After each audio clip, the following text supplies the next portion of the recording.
Блін, як достали ті люди, котрі бляха-муха приходять? О, я би сам замінив, якщо б от у мене просто бляха-муха паяльника немає. Я би то зробив, то два пальці обоссати, блін.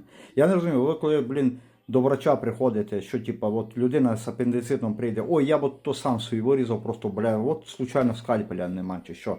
З дівушку ти зустрів, чи типу, ой, я би собі сам от це просто ребра мішаю, чи як то бляха-муха? Що за фігня, блін?